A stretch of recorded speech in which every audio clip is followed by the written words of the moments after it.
Hey guys, welcome back to my channel. Today I've got a variety of DIYs for you. Thank you to Sherbonner for sponsoring today's video. Now let's get into these super easy and super cheap DIYs.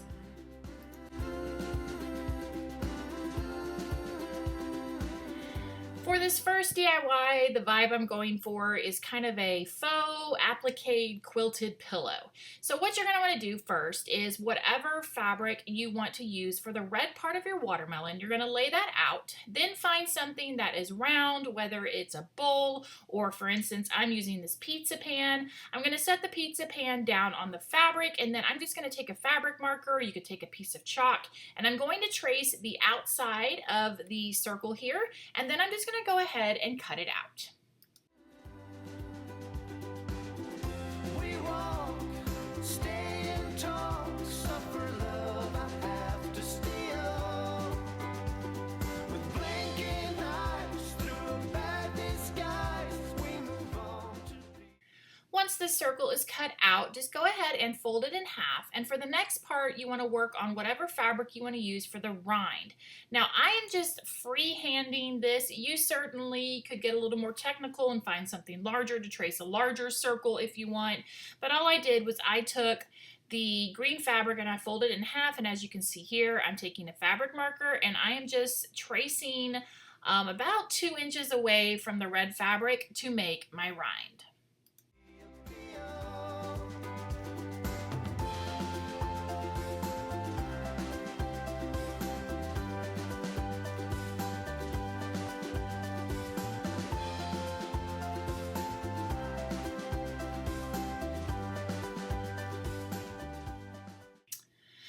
Now that that's done, I'm going to go ahead and take my scissors, and now I'm going to cut the rind going along the edge of the red fabric.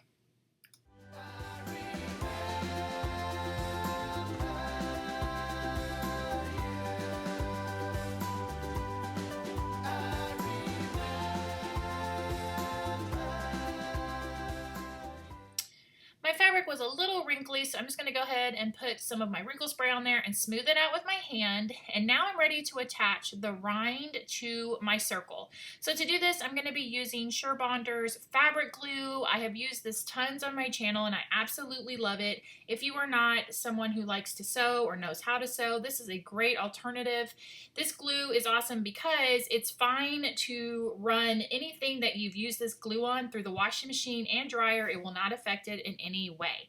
So to detach my rind, I do have it in 2 pieces just to make it a little easier to make the, I guess, seams at the top of my pillow in the end, which I'll show you here in a minute. And I'm just going to work in sections, putting a little bit of fabric glue and then pressing my rind fabric down on top. They have white and black fabric glue, and they also offer it in the mini or a regular size glue gun. So definitely check it out. I will make sure to link it down below. It is a great, like I said, alternative to actually sewing. And the times are changing fast.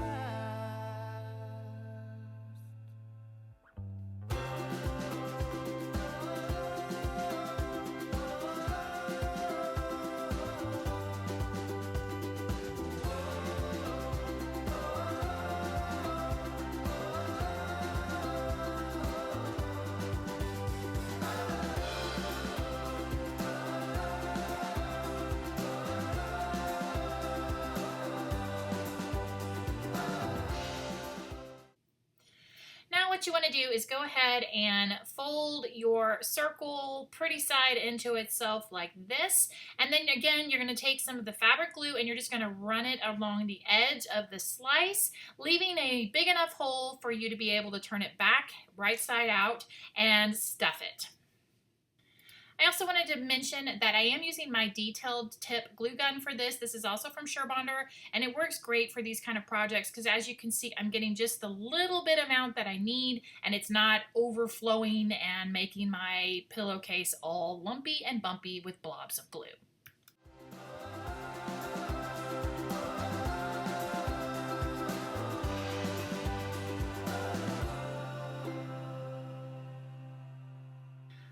Once my pillowcase is turned right side out. I'm ready to stuff it, and for this I just use stuffing from a pillow. You can get pillows from Walmart for like $2 and the stuffing lasts forever. I'm just going to go ahead and stuff it, and then I will close off that seam with some hot glue.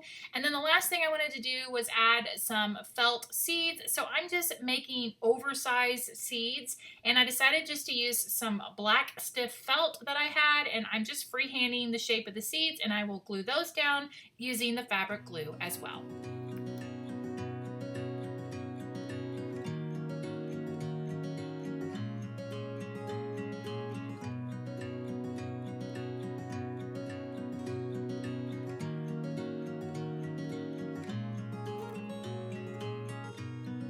Dream up a world of pirates, climb the highest tree, fall down. Mama, I'm fine, don't worry. Go back out to sea, sail home.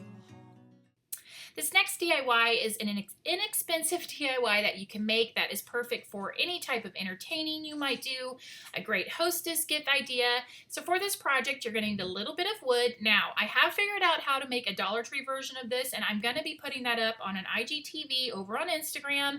So please follow me over there if you want to see a Dollar Tree version. But for this, you're going to need a little bit of wood. These are 4 pieces of 1x4. They are cut to about 5¼ inches long. And then I have a piece of it's just a piece of flat balsa wood that was left over. You just need some sort of base for the bottom. You could even use foam board if you wanted to. It doesn't have to be a super heavy duty piece of wood. So what I'm going to do is I'm going to go in with some of the Waverly White chalk paint, and I'm going to paint all of these boards on all sides. Sweet home, where the ships must go to get all cleaned up and put away. Call it a day. Now that the boards are all painted and dried, you're going to take one of the boards and putting it up on its side like this, you're going to want to drill some holes into it. How many holes is up to you. Originally, I thought I was going to drill 3 down so that this could hold 3 different Sharpie markers, but I end up only just doing 1. I may go back and add the other 2 later. And to get the hole, I'm just going to take the cap of the Sharpie marker and trace around it. Then I know for sure my Sharpie marker will fit in there. Now, if you do not have a drill or are not comfortable with drilling into this, then just take some Velcro and attach it to the side, and then just put some Velcro on your marker, and you can just Velcro the marker to the side of the box.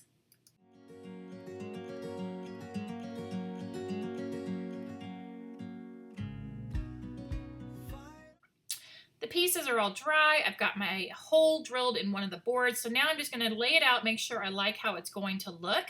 And before I attach all these pieces together, I definitely wanted to put something on the front board. So I'm going to just use my Cricut and cut out a little decal for it. Now, if you don't have a Cricut, no worries. You don't have to fret. You guys can pick up stickers and put those on there. Dollar Tree has tons of stickers. Hobby Lobby has stickers. So Hobby Lobby has vinyl stickers. You can print something on your computer and Mod Podge it on there. You could even do scrapbook paper on the sides. You could paint each of the sides. There's tons of options. You don't have to have a cutting machine to decorate your box. A thousand monsters hiding in the sands on Mars. Hijack a flying saucer, steady on the hand, fly home, sweet home, where the song serves. Now it's time to assemble the box. So to do this, because I am a kind of instant gratification girl, I'm going to be using the wood hot glue from Surebonder. You guys have seen me use this. I've talked about it tons of times on my channel. I absolutely love it. I like it because you literally put the glue on there, put your 2 pieces of wood together, and bam, it's dry. You're good to go. It's super sturdy. It works great. So I'm going to go ahead and just apply this to each of the boards, get this box secured, and then this DIY is finished. To get all cleaned up and put away. Call it a day.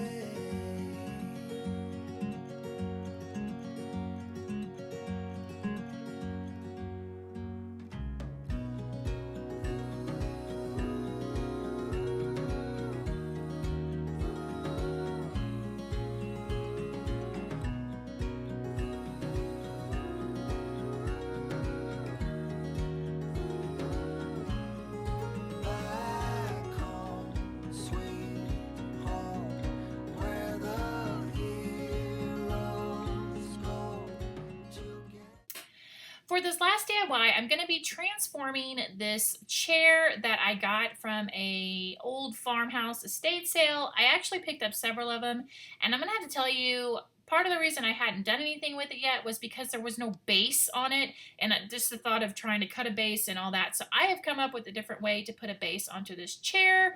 And so the first thing I wanted to do was go ahead and paint this. I am using some of the Serenity Blue chalked paint by Rust-Oleum. I love this color. It's probably my favorite color of chalk paint.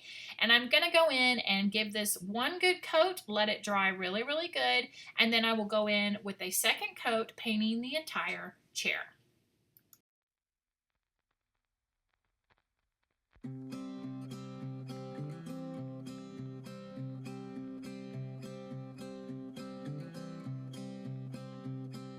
Clouds and thunders standing in my way.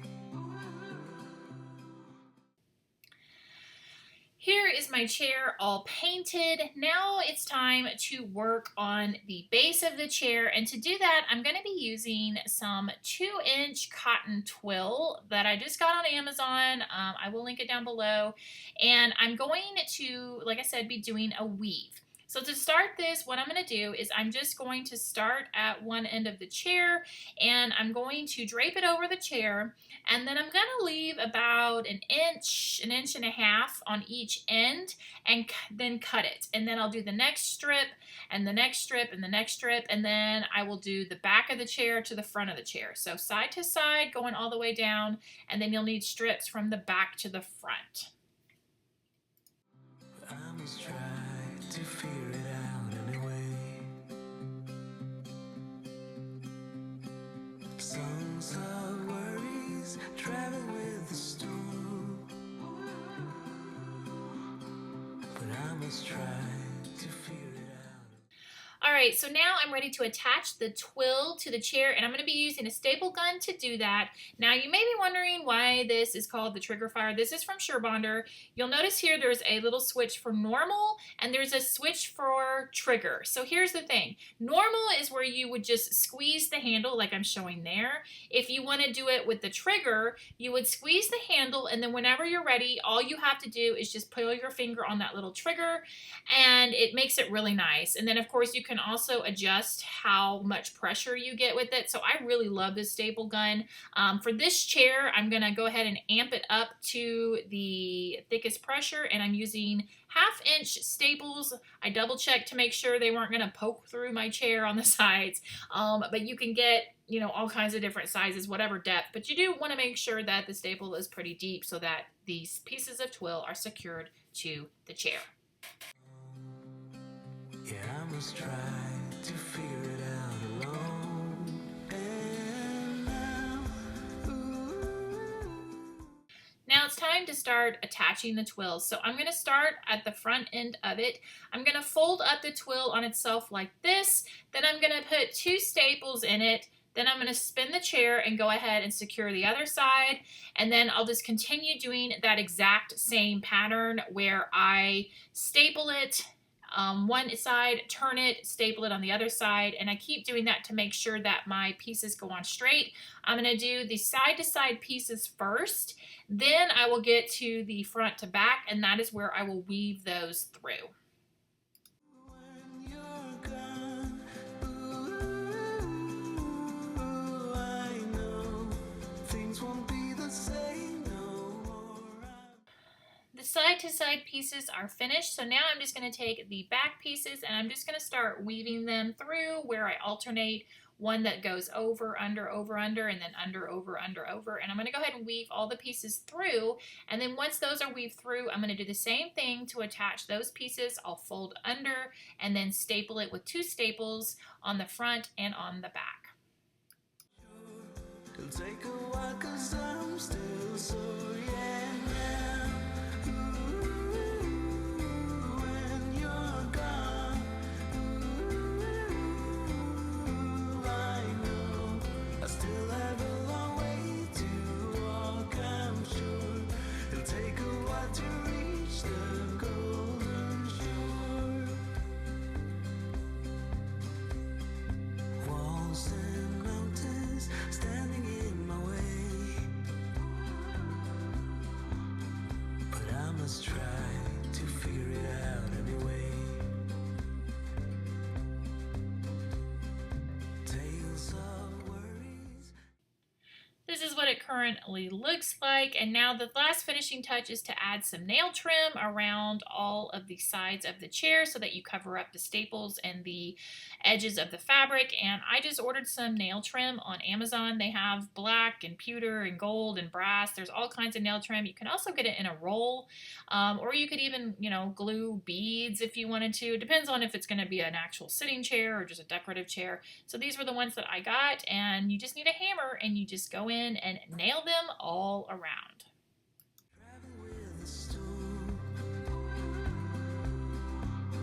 but I must try to figure it out alone. Alright, and there you have it. 3 easy DIYs. Let me know down below which one is your favorite. Also, random question of the day. Let me know your favorite fruit. Thanks so much for watching, guys. I really, really appreciate it. Thanks again to SureBonder. I will see you guys in the next video. Bye!